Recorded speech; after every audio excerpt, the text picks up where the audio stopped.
오늘은 또 퀴즈로 한번 시작을 해볼까 합니다. 지금 3명의 사진이 보이시죠? 첫 번째 사람은 진화론을 창시한 생물학자 찰스 다윈이고요. 두 번째 사람은 또 미국 대통령 시어도 루즈벨트를 보여주고 있고, 세 번째는 아일랜드의 시인인 예이츠입니다. 이 세 사람의 공통점은 무엇일까요? 한 사람은 과학자고, 한 사람은 정치가고, 한 사람은 시인인데요. 어떤 공통점이 있을까요? 전혀 공통점이 없을 것 같은 이 세 사람은 모두 다 음치라고 알려져 있습니다.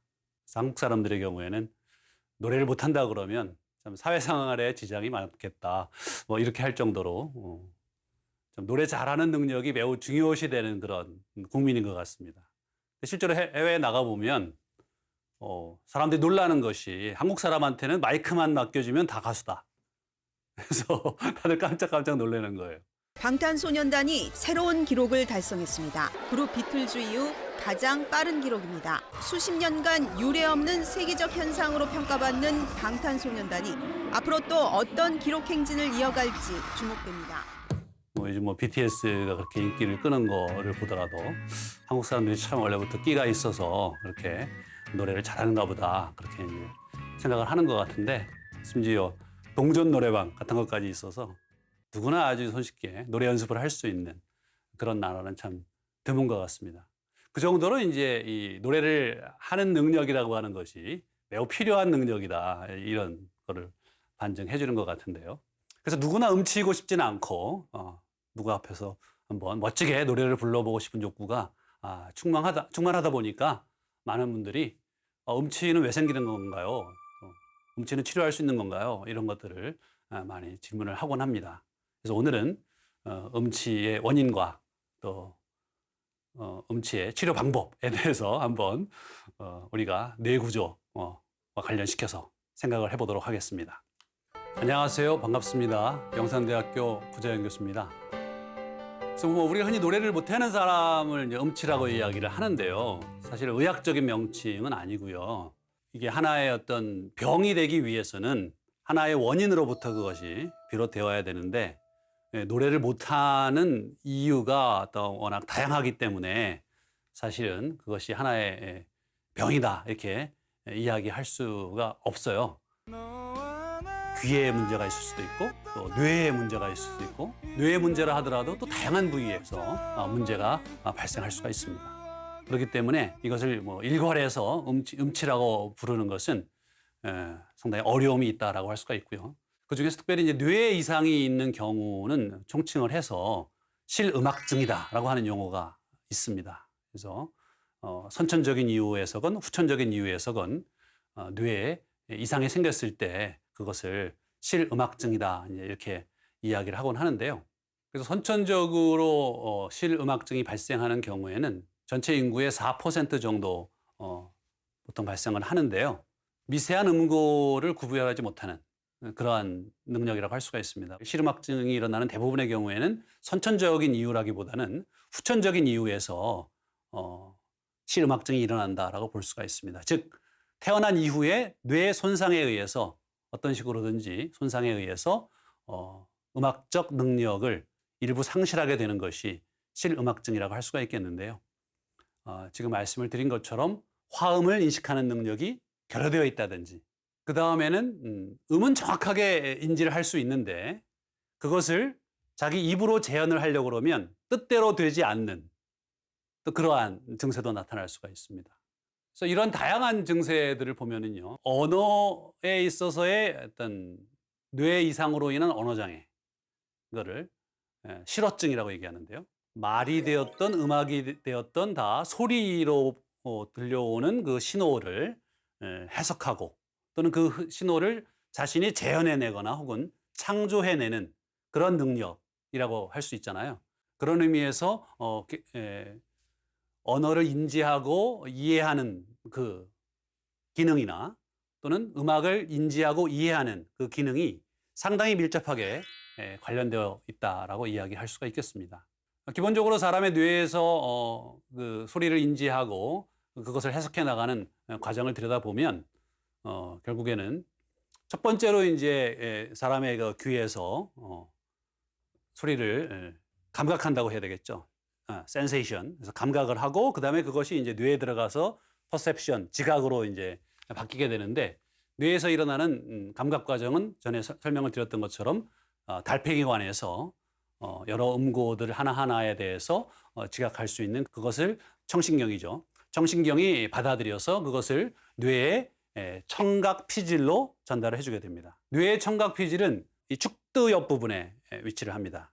대뇌 면연계로 전달된 그러한 신호는 감정적인 반응을 거기서 일으키고 전두엽으로 전달된 신호는 그 안에서 의미상의 해석이 이루어지게 되는데요. 이런 그 과정을 들여다보게 되면 결국에 언어에서 그러한 지각과 인지 과정이 일어나는 그런 과정과 음악에서 그에 상응하는 과정이 일어나는 것이 상당히 비슷한 경로를 거쳐간다라고 하는 것을 우리가 이야기할 수가 있습니다. 그래서 실어증 중에서 이제 대표적인 사례라고 하는 것이 브로카 실어증과 베르니케 실어증이 있어요. 이 브로카 실어증은 지금 그림에 보시면은요, 사람의 왼쪽 좌반구 전두엽에서 약간 뒤편에 있는 브로카 영역이라고 하는 부분에 손상이 왔을 때 말을 잘 하지 못하는 그런 증세가 나오게 되는데요. 최초로 이 브로카라고 하는 그 프랑스의 의사가 브로카 실어증을 발견하게 된 계기는 땅땅이라고 하는 그 환자를 진찰을 하면서였습니다. 그래서 이 환자는 땅땅이라는 말밖에 못하는 거예요.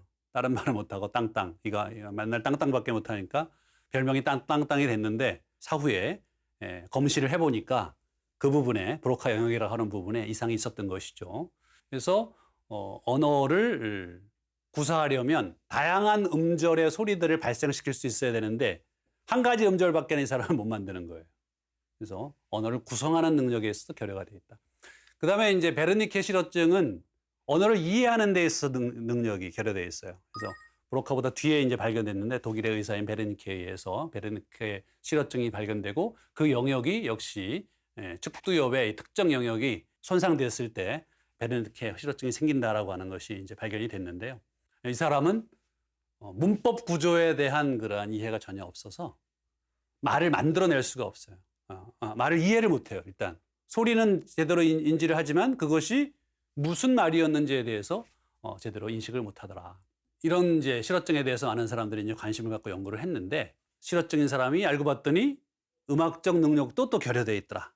반대로 실음악증이라고 해서 음악적 능력의 결여 때문에 문제가 됐던 사람이 또 언어적 능력에서도 역시 문제를 일으키더라. 그래서 이 둘 사이에 전혀 무관한 것이 아니라 연결이 되어 있다라고 하는 것들 사람들이 인식을 하게 되었고 결국 그것은 뇌 속에서 이 두 가지 능력이 상당 부분 공통의 구역을 공유하고 있다라고 하는 것을 보여준다고 할 수가 있습니다. 하지만 실음악증이면서 실어증이 아닌 경우도 있고 실어증이면서 실음악증이 아닌 경우도 있기 때문에 여러분이 또 음악을 못하는 음치라고 해서 꼭 이 사람이 실어증 증세가 있을 거다 이렇게 추론하는 것은 잘못되었다 그렇게 이야기할 수가 있습니다. 뇌 기능이 좌뇌와 우뇌가 구분되어 있는 그런 것들을 볼 수가 있는데요. 사람의 좌뇌는 언어 능력과 논리적인 추론 이런 것들을 주로 감당을 하고요. 반면에 우뇌의 경우에는 종합적인 사고를 할 수 있는 능력입니다. 나무를 보기보다는 숲을 볼 수 있는 능력 그런 능력이 사람의 우뇌에 있습니다.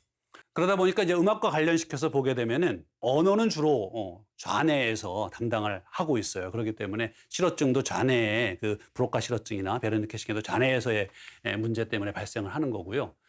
근데 실음악증의 경우에는 좌뇌뿐만 아니라 우뇌에서도 손상이 생겼을 때 발생을 많이 한다는 거죠. 그런 의미에서 음악에 관련된 기능들은 우뇌와 좌뇌가 다 고르게 사용되고 있다 이렇게 이야기를 할 수가 있습니다. 그래서 사람이 음악을 감상을 할 때 단편적인 감상은 이게 무슨 소리네? 이거죠. 악기가 이거 바이올린 소리야? 음고가 높다 낮다? 뭐 음색이 어떻다? 아주 단편적인 지각은 왼쪽 뇌가 담당을 한다 할 수 있고 그것이 이제 시간적으로 연결되어서 어떤 구조를 만들어 가는가라고 하는 이런 식으로 멜로디가 바뀌고 있구나. 이런 식으로 또 화음이 바뀌고 있구나. 라고 하는 그런 지각 차원은 또 오른쪽 뇌가 담당을 해서 인지를 하고요. 좌반구와 우반구에서 인지했던 하나하나의 소리가 어떻고 그것이 어떤 식으로 어우러져서 뭐를 만들고 어떻게 진행이 되고 하는 것을 종합을 해서 그러니까 이게 이런 장르의 음악이구나. 또 이것을 변주를 해가지고 또 새로운 그러한 리듬 패턴이랄지 아니면 화음 패턴을 또 만들어서 새로운 느낌을 주는구나. 이런 식으로 다양한 어떤 의미 부여는 이 전전두엽 피질에서 다 이뤄낸다라고 할 수가 있죠. 자, 그러면 이제 음치에서 우리가 관심 갖는 것은 노래를 하는 거니까요. 그것을 또 재현하기 위해서는 또 어떤 능력이 필요할 것인가라고 하는 걸 생각을 해봐야 되겠습니다. 이제 앞서 있는 여러 능력 중에 뭔가 하나가 결여되어 있다면 인지하는 데 있어서 또 해석하는 데 있어서 결여되어 있는 그런 요소들은 자신이 표현하는 데 있어서도 역시 결여되어서 잘 표현되지 못할 것입니다. 그런 의미에서 이제 결함이 나타날 것이죠. 그래서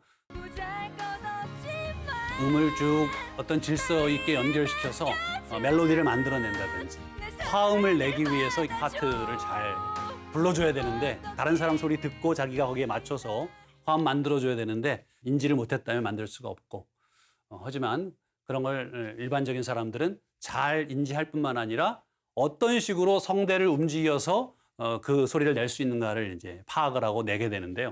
성대가 정상적으로 기능을 한다면 자신이 내는 성대가 남이 내는 목소리와 어떤 차이가 있는가라고 하는 것을 또 잘 인지를 해야 되는데 그것은 또 귀의 기능이라고 할 수가 있습니다. 우리가 음악을 제대로 다른 사람과 화음을 맞춰서 혹은 다른 악기와 화음을 맞춰서 혹은 같은 음으로 이렇게 내기 위해서는 잘 음악을 인지할 뿐만 아니라 그것을 목소리로 잘 구현할 수 있어야 되는데 그런 능력에 있어서 어떤 것이 결함되어 있다면 잘 못할 것이고 그런 의미에서 이 사람은 또 음치다 이런 말을 들을 수가 있는 것이죠. 이 음악을 제대로 감상하고 그것을 재현한다고 하는 것은 매우 긴밀하게 연결되어 있다 그렇게 이야기를 할 수가 있겠습니다. 벨의 아내가 청각장애자였지만 말하기를 가르치려고 그렇게 노력을 했다고 하는데 미국 같은 경우에는 수화보다는 직접 일반인과 대화가 가능한 그런 수준으로 만들려고 직접 말을 가르치는 게 일반적이었다는 거죠. 그 당시에 입술을 읽고 남의 말을 마치 알아들은 것처럼 또 자기가 말을 하고 하니까 청각장애자인 걸 잘 모를 정도까지 그렇게 훈련을 시키곤 하는데요. 음악에 있어서도 마찬가지죠. 그래서 한 가지 희망적인 것은요. 인간의 뇌에는 가소성이 있다는 것입니다. 다시 말하면 사람의 뇌는 고정되어 있지 않고 계속 변할 수 있다고 하는 것입니다. 결함이 발생했다 하더라도 이른 시기에 그 결함을 치료하기 위한 노력이 행해지면 그 결함이 있는 부위의 기능을 다른 부위가 담당을 해서 똑같은 능력을 발휘할 수가 있다고 하는 거예요.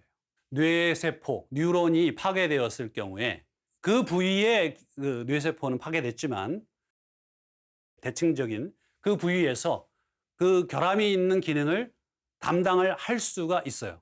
어린 나이에 그 실어증이 뇌 손상으로 발생했을 경우에 그거를 계속 자극을 주게 되면 보통 사람이 좌반구에 그 브로카 영역과 베르니케 영역이 있는데 어린 나이에는 얼마든지 왼쪽 뇌가 못하는 거를 오른쪽 뇌가 담당할 수 있게끔 그것이 옮겨간다. 그래서 우리가 뭐 사고로 이렇게 마비가 온 그런 분들의 경우에도 신경세포가 파괴가 됐지만 계속 물리치료를 받다 보면 1년, 2년 지나서 정상적으로 활동을 할 수 있는 그러한 일들이 발생하는 것도 결국엔 뇌세포가 이렇게 기능적으로 대체될 수가 있다라고 하는 그런 측면에서 뇌의 가소성이 있고요.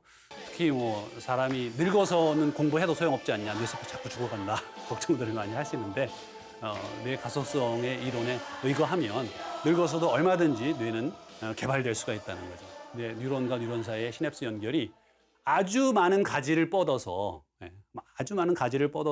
더 많은 그 주변의 뇌세포들과 연결이 되면 그 시냅스 연결이 많이 형성이 됐다라고 얘기를 하는 것이고 그렇게 함으로써 그것이 하나의 모듈을 형성합니다. 모듈. 그런 의미에서 이제 결론적으로 말씀을 드리자면 음치의 경우에는 치료할 수 있는 경우가 있고 치료할 수 없는 경우가 있다. 뇌에서 발생하는 그러한 결함의 경우에도 빠른 시일에 그런 것들을 교정하고자 하는 노력이 취해진다면은 뇌 가소성에 의해서 그런 것들이 또 치유될 수도 있다.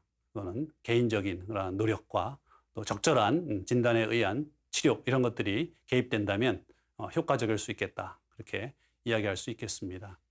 그렇게 해서 오늘 음치와 관련시켜서 인간의 뇌가 어떤 식으로 해서 소리를 지각을 하고 그것을 재현할 수 있게 하는가라고 하는 걸 살펴보았습니다. 여러분들 음치라고 해서 실망하지 마시고 지속적으로 노력을 하신다면 극복을 할 수 있지 않을까 그렇게 희망을 가져봅니다.